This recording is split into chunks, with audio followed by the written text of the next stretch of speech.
and gentlemen, welcome to The Nation Wants to Know. And today, we have a very, very special guest joining us from London. With me today is the European Director of the Brahma Kumaris, Sister Jayanti Kriplani, who has been a guiding force for millions of people across the globe through the work of her organization, which teaches Raja Yoga and the application of spirituality in our daily lives, which is so important in the times in which we live. Brahma Kumaris, ladies and gentlemen, has been accorded the general consultative status with the United Nations, with the Economic and Social Council, and the United Nations Children Fund, UNICEF. Om Shanti, Sister Jayanti. Om Shanti. Oh, And thank you for joining me today. It's such a pleasure to have you with me. my honor. Not only is the impact that you have, Sister Jayanti, on people with your work immensely profound, I want to start with your own personal journey to embarking on spirituality and your association with Brahma Kumaris, which has been a profound one. May I begin by asking you, what propelled you towards spirituality, so we can get to know a little bit about your background? You've been a spiritual guru for over 50 years. And you've spoken about, how your change in surroundings from Pune to London, where you grew up, made you aware of the fear within, and you drifted towards spirituality. Could you share with our viewers a little bit more? I was very fortunate in that my mother and grandmother were both very closely connected with the Brahma Kumaris. And so I met Dadi Janki, who later became the head of the Brahma Kumaris. I met her at a very early age. And even though I'd live in London, we'd come back to India and I'd be meeting with her, and also actually the founder of the organization, Brahma Baba. But it was a relationship of great love and respect, but not really an understanding of anything more than that. And then I decided I'd spend some time in India getting to know my roots. And when I did that, after a few months, I decided I'd just find out what the Brahma Kumaris were saying. And so it was curiosity. And when I started listening, it was incredible. All the questions that I had were being answered, and I was understanding very deeply all the things that were very relevant for me in my life. This was way back in 1968, a long time ago. But it was very, very valuable for me. And I then thought, well, this has helped me so much. I know that there are many, many of my friends who this would also help. And so I started the journey to become a teacher, and this is what happened. For those who are not completely and very well informed, can you tell us a little bit more about the philosophy and guiding principles for Brahma Kumaris?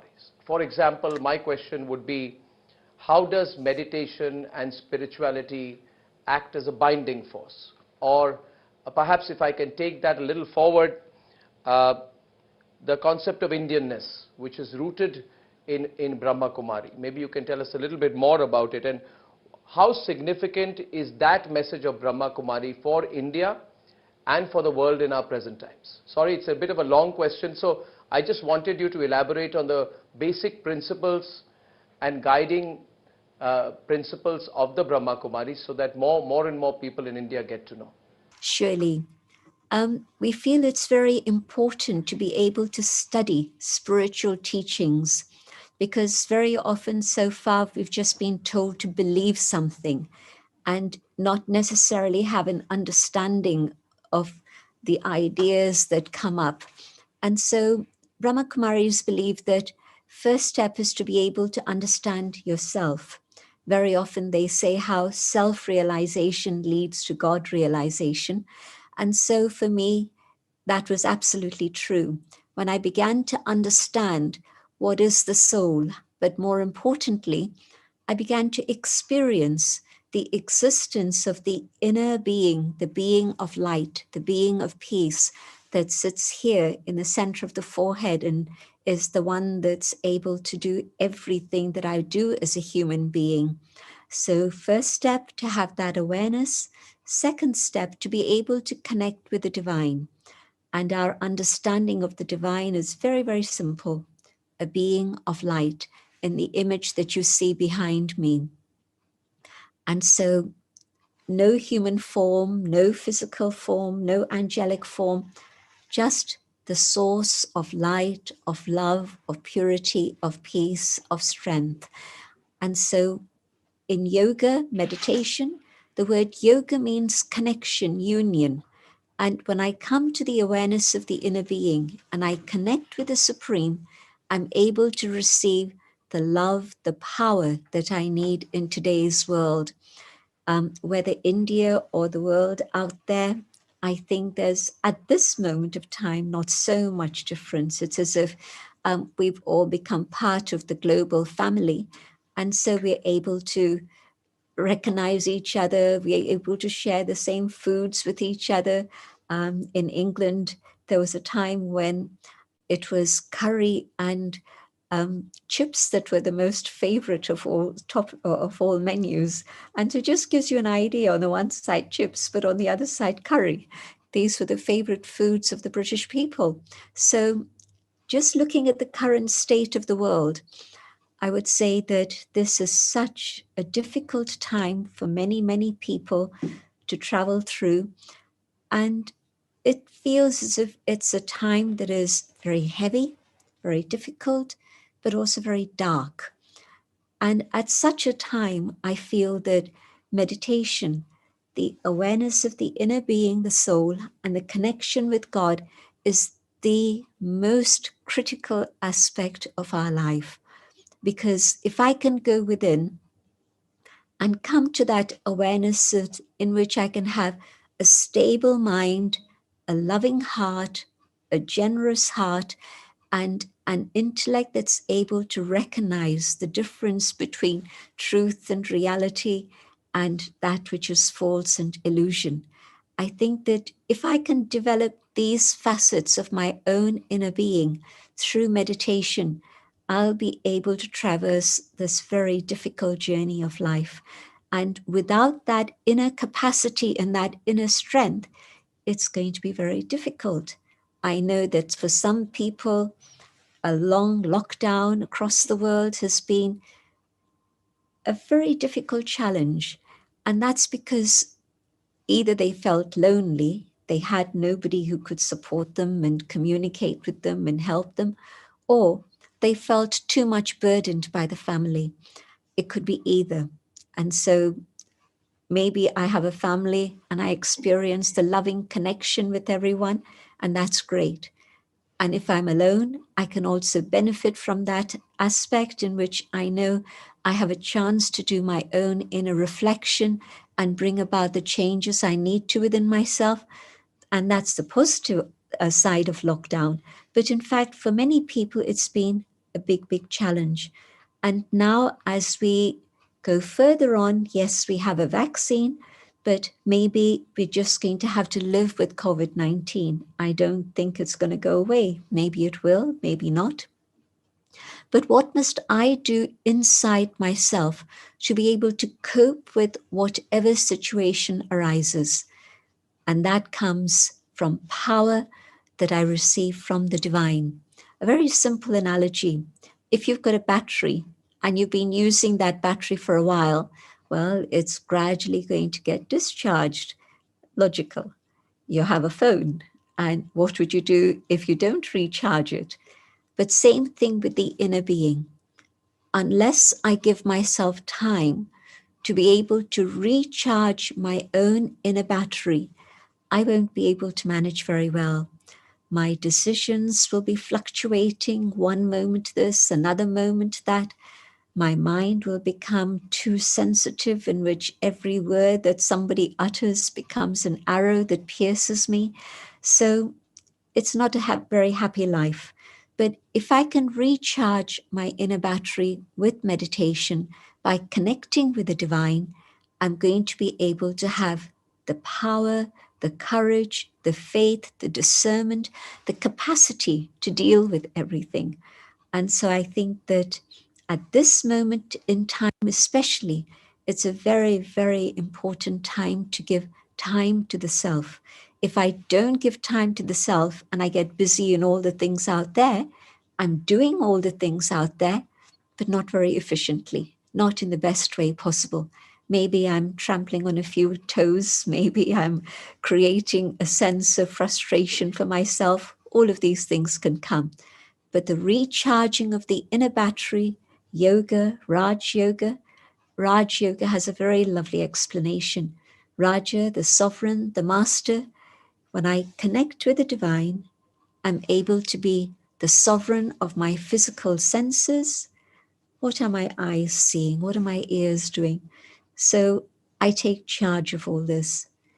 And then I become the master of my mind, my consciousness, my awareness, my personality. And so each day is filled with something fresh, something beautiful, something more powerful. And I find myself moving on further. That's in a few minutes the summary of what we're doing with Raj Yoga at the Brahma Kumaris. It was so wonderfully expressed. I was thinking, Sister Jayanti, that we lead very busy lives. And at the core of everything that you've said, I think, is introspection. And Yes. we go about our lives wanting to achieve things, wanting to take the next step, wanting to accumulate things. And we get attached to material objects. What you are really talking about is connecting with yourself. As you Yes. beautifully described, you said, you know, you need to connect with your inner being, and you pointed to the forehead. You said it's somewhere here. So essentially, you were talking about introspection and meditation. Most people, and pardon me if I'm putting it in too layperson a way, feel that things like meditation, things like Raja Yoga, these things take time. We are busy people. We have too many practical difficulties to handle, and that we will not be able to give the time. I must just give the time to something, in our already overloaded daily schedule. So, may I request you to go a little bit more into Raja Yoga, which is your core concept of making meditation simple, versatile, and tell all the viewers what really it means in as practical day-to-day terms as possible. Can people do it? Do you need to be part of a group to do it? And how will it improve your life? And how will it help you tackle difficulties, problems, and sorrows? Because one of the things which you said is that otherwise it becomes very difficult to pull through the difficulties of life, which I completely agree with you. How will it be of use in making our life more meaningful and peaceful? Firstly, let me point out that it's a very, very simple practice, and it actually is intended for people who lead very busy lives, because they're the people who need that extra punch, that extra power and energy that can come from meditation. So certainly it isn't for people who have all the time in the world and nothing to do except look at their navel and meditate on that. So none of us do that, because Raj Yoga is connected very much with the mind. And so it's not where you sit, how you sit, the place that you're sitting in. It's really me and my personal connection with the divine. And in fact, I think within 2 lessons, I was able to learn to meditate and start practicing. It was very, very simple and natural. You see, the first step, coming to know the self. A question I have is, if I were to give a description of my physical form to anybody, how much would they be able to know about me? They'll know the color of my hair, they'll know the color of my skin, they'll know the color of my eyes, they'll know my height, my weight, and maybe all those things. But how much do they know about me? 0. And this is because they're just looking at the external form and the external identity.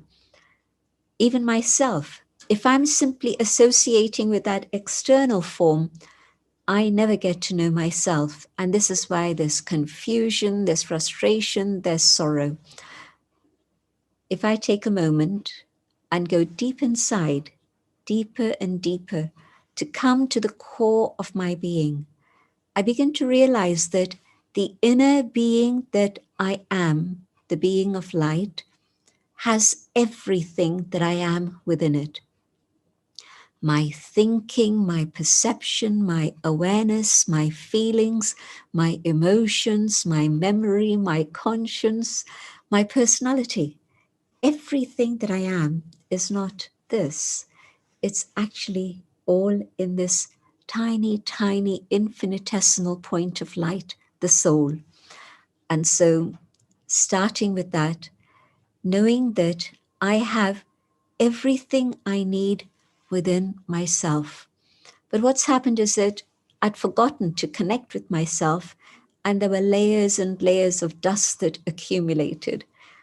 And so, what I need to do is to just go a little bit deeper, a little bit deeper, a bit deeper, and come to that awareness of the shining star that I am. And I begin to watch my thoughts. And I see that most times, any given moment, there's 12 different channels going on in my mind. All sorts of things are happening. Now, I don't want that anymore. I want to be able to focus my thoughts and be able to concentrate. And the buddhi, I'll use that Hindi term because the word intellect doesn't really convey the full sense of it. So when the buddhi has this understanding, I'm a soul, I am the master of my mind, and I can make my mind my friend instead of making it my enemy.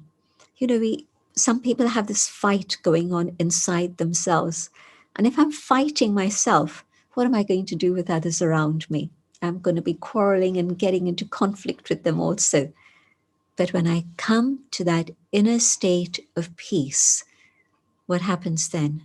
When I communicate with you, I communicate peacefully, with meaning, with significance, instead of just all sorts of things that are coming into the mind and floating out of the mind.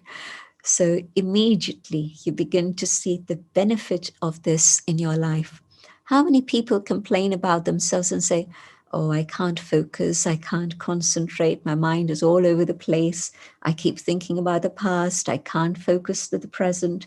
So meditation changes all of that very, very quickly. It's not years and years of practice. It's 2 lessons. First lesson, who am I? Second lesson, who is the divine? And so firstly, giving time to myself, as you said, to introspection. And as I do this, I'm learning to be the master of my thoughts and to make my mind my friend, which means let me talk kindly with compassion to my own mind. Let me be able to go deep into myself and see that my original qualities are actually very beautiful. So often we fluctuate between superiority and inferiority, up and down and up and down. But there's a state in which I can come to an understanding of myself in which I'm able to have self-esteem. And that's not selfish, but self-esteem and connecting with my own inner dignity, I'm able to treat you with dignity and respect. You know, so often today, many people complain, parents don't have respect for their children and their children don't have respect for parents. That goes on all the time. Teachers and pupils, employers, employees. It's a constant struggle. But where I have self-esteem, I don't need you to give me respect, but rather I'm able to give respect to you. And probably what will happen is that you'll start giving me respect in return. It won't happen instantly, maybe. Maybe it'll take a while, but it means that it starts with me. And so knowing myself, and then secondly, learning to focus my thoughts on the divine, on that being of light who is the source of all positive attributes: love, truth, peace, happiness, all the things that we want in our lives, but we don't know which shop to go and find them in. We used to think that, buying something is going to make me happy. Well, for how long? Half an hour, 1 day, 2 days, and it's gone. And so happiness is actually something that I have within myself. And when I connect with the divine, all the layers of dust are removed. And I'm able to connect with that happiness which is truly mine. And I don't need things to make me happy. I don't even need other people to make me happy. Rather, it can go the other way.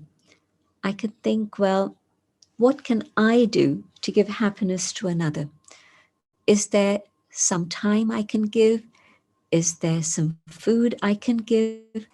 Is there just a smile I can give? Whatever it is that I have, but there's something that I have that I can share that can make another one happy. And so that connection with the divine is something which is absolutely vital in today's world. And my hope is that even though there are people watching who maybe have a path of meditation which is their own, or a path of bhakti which is their own, and that's absolutely fine, but to acquire more knowledge is always valuable in human life. And so I would recommend find out more about these ideas and follow them through. And when it comes to a question of time, well, we always make time for things we enjoy. There'll be things that we will say, I don't have time for this. But when it comes to something I enjoy doing, oh yes, I'm going to set something aside and make time for that. And so meditation isn't a serious discipline. It's a very joyful experience in which you're able to experience the love of the divine, the beauty of the divine, and further on, the beauty of the inner being of the soul itself. Because all the traditions have said that we're a reflection, an image of the divine.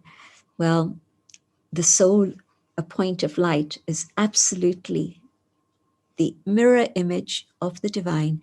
It has those same attributes within itself that the divine has. God is the ocean, the infinite one, but the soul also is able to have those qualities within the self. Even if you start with 5 minutes, 10 minutes every day, especially first thing in the morning, because then you're setting your mind on track. You're putting the compass straight so that then through the day it can guide you. You also asked about its relevance to our lives today. I've mentioned a few things already, but what I also want to mention is one thing in particular. Today, it's so difficult to discern between right and wrong, between falsehood and that which is real. And meditation enhances my discernment capacity so that I'm clearer. My mind is clearer, my focus is correct, but also the buddhi now has a clarity that it lacked before. And so if I'm able to bring this balance within my own intellect, the scales of justice, so that then I know what it is I need to do, that's going to make it very helpful to make little decisions, big decisions, things that impact me personally, that might impact my family, my community. You can see it's such a vital thing in today's world. And so at every step along the way, once you can meditate, life is more beautiful, much sweeter, more of everything that is excellent. One in which your heart is opened up, you're able to be more generous, more giving. Your family benefits, everyone benefits, you benefit. Sister Jayanti, another question people would have is, people have difficult lives, difficult backgrounds. and different experiences. Life is not easy. We go through hardships and a lot of pain as well. And people often use the cliche about healing the soul. And very often people turn to spirituality to heal the soul. Is it possible to heal the soul? Is it possible to remove negativity from your inner being? Is it possible to reform? And how difficult or how lengthy is that process of self-realization? Because, there are, again, a commonplace question is that this is for people who are very evolved, right? But I'm in a, I'm in a space where either I would say I don't have time, or I would say that people would say they've gone too far to heal the soul. So, a practical question then. You earlier said a wonderful thing where you said that this is meant for people who are very busy, and I think that's absolutely so well put. My father used to always say, he was an army officer, he used to say about his father, my grandfather was a very busy lawyer, and he used to say to my father that if you want something done urgently, you must give it to a person who is very busy, because they are more likely to do it in time. So I agree with you on that. Time can be found. But what about healing of the soul? Is it possible to do it at any stage, at any age, and in whatever capacity? Absolutely. This is what meditation is really about. Because if you scratch below the surface, for everyone, I don't think there isn't a single human being around at this moment in the story of humanity who doesn't have pain and sorrow that they're carrying. It's only through meditation and God's love that the soul can be healed. In physical terms, I scratch myself and there's a bit of blood, or I'm in an accident and there's a lot of blood spilled. Well, there are ways to heal the body. But the healing of the soul is a very different matter. It's not even a question of time. Something may have happened 10 years ago, 20 years ago, and I still carry the pain of that. And my experience is that in meditation, when I'm genuinely feeling that I want to come closer to God, I want to be able to move forward, then my connection with God opens up a stream of love. And the power of God's love is such that that power is able to heal the wounds of the soul. And when my wounds have been healed, and I'm filling myself with God's love so that my own heart becomes open and generous and able to give, then I can share that pure love, not with one, not with two, not with four, but with each and every individual that I'm in contact with.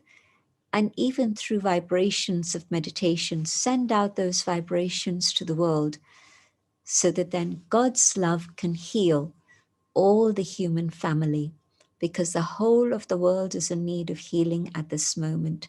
This is why there's such anger and violence and aggression that we see continually, because when I'm hurt, there's a saying that goes something like this: hurt people hurt people. And it's a fact. And so if I can heal myself with God's love, then I can also maybe be an instrument to connect others with God so that then they can also take that healing power of love from God. In fact, there's a book that's available and it's called The Healing Power of God's Love. And so maybe at some point we can talk about that in more detail, but definitely not only is it possible to heal the self through God's love, it's possible to go through a whole transformation. And through that transformation, be able to remove whatever is negative within the self. If you think about it, you see that whenever there's a negative thought, it's ego, it's anger, it's greed, attachment, whatever, the basis of that thought is the false notion that my identity is connected with my physical form. Not true.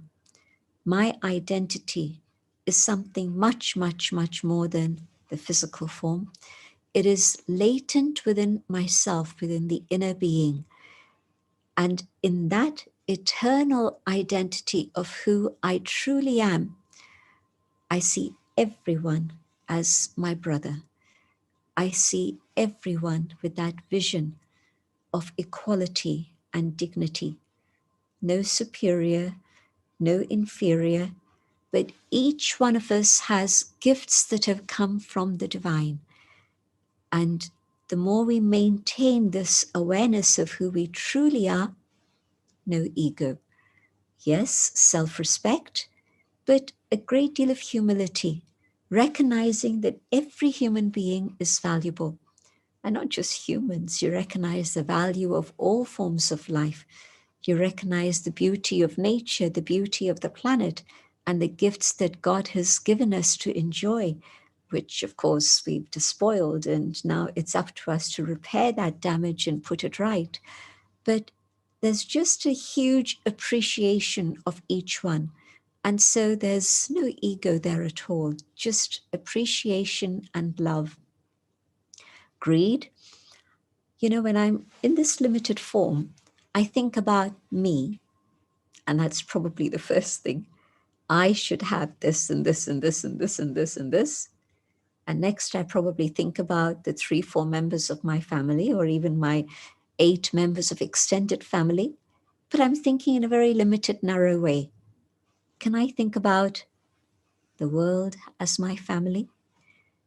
Can I think about being able to be as concerned for their needs as I am for my needs? My behavior would change very dramatically if I were to do that. You know, there's not a lack of anything in the world. What is it? It's a lack of love. We're not willing to share. Mahatma Gandhi famously said at one point, there's enough for everyone's needs, but not enough for even one person's greed. And so when I change my attitude, I change my awareness, and my vision and perception changes, and I see others who are needy, I have a different way of connecting with them. I have a different sense of being able to relate to them. So yes, when I begin to think about all of these matters, this is a thing that is not just a ritual that you go through. You know, you've bathed the idol and you've now put it away. You've offered some bhog, some prasad, and you're done for the day. No, it's a little bit more than that. This is living spirituality. This is living my life as it should be lived, in the awareness of who I am and what is my relationship with all the people around me, those who I see in front of me and those who I don't see at this moment. So yes, definitely, it is possible to overcome lust and anger and greed and attachment and ego. It is possible to work on the self and bring about reformation and transformation. And you know what? If one person starts becoming kind and compassionate, others around them learn to do the same. There have been experiments in Harvard that have indicated one person's kindness has an influence on 125 people. That gives me great hope for the future, because I think Corona came and it taught us that we have to live with karuna, with compassion. And so, yes, it can share and be spread and the world can change. Fascinating, Sister Jayanti. But it's also very interesting that in these times of Corona, we've had unique situations that people have been in. Our families have spent more time together because people are at home. But we've also seen, especially in the last 1 year, we've seen a lot of polarization. We've seen a lot of violence. We've seen a lot of churn. We've seen a lot of divide. We see that everywhere. We've seen what happened in India with the farmers' protest leading to violence. You may have seen it. Very unfortunate. Very, very unfortunate. We've seen people incite people. Then we've seen, you see what happened in Washington at the Capitol Hill siege, which took place on 7th January. So there are constantly people trying to provoke and stoke and provoke. And then we've seen also that even when courts have a consensus, and we had the Ayodhya verdict in India, there are still many people, politicians and others, who continue to provoke. So I was listening to you intently and thinking that what you are talking about, inner realization, meditation, Raja Yoga, at a national level, at a global level, I think that this can contribute so much, because what you are talking about is completely secular. Your philosophy, your spiritual guide seems to be open to people from all beliefs, if I'm not correct. If I'm not mistaken. Am I correct that anybody can be following your spirituality? It's open to all. It's not got any walls to build. And I think this message of inner spirituality becomes more relevant in the difficult times that we are. So I want you to talk a little bit more about the relevance of the Brahma Kumari philosophy, spirituality, to heal the wounds of the world at large, which are becoming evident if you switch on the channels and you read the news these days. You're absolutely right. It's become a huge sense of polarization, but that's because when there's great darkness and light begins to enter the world, then of course it's time for that battle between the light and the dark. But always, not just in fairy tales, but in reality, ultimately, it's the light that wins, because the light isn't fighting the darkness. If there's darkness, what you do? You just light a candle, and the candle and the power of the illumination of the candle will gradually allow the darkness to go away. When the sun rises, it doesn't fight the darkness or the night, it just begins to shine. And the more the sun rises and shines, there is no more darkness. So in a way, ignorance and darkness come in because there's an absence of light. But when light begins to enter the world, then the darkness disappears. And so I'm thinking about the situation where, in India, we would use this word Kali Yuga, the dark age, the iron age, the age of darkness. Well, that's now changing. People are interested in meditation. People are interested in vegetarian diet, veganism. People are interested in looking at a holistic approach to things rather than a very limited approach. And these are things that people are interested in across the world. Yes, the Brahma Kumari started in India, and India is our home base. And of course, we serve India. Every village is being served, not just the cities.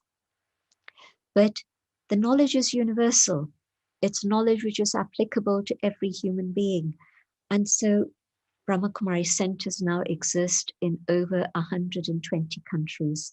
Now, it's not just the Indians. In London, we have the Indians and the Westerners who all come to study Raj Yoga together. And in every other place also the same. It's local people who come and they take benefit. They become the teachers. They share these ideas with others. And so Raj Yoga is the medicine that everybody in the world needs today.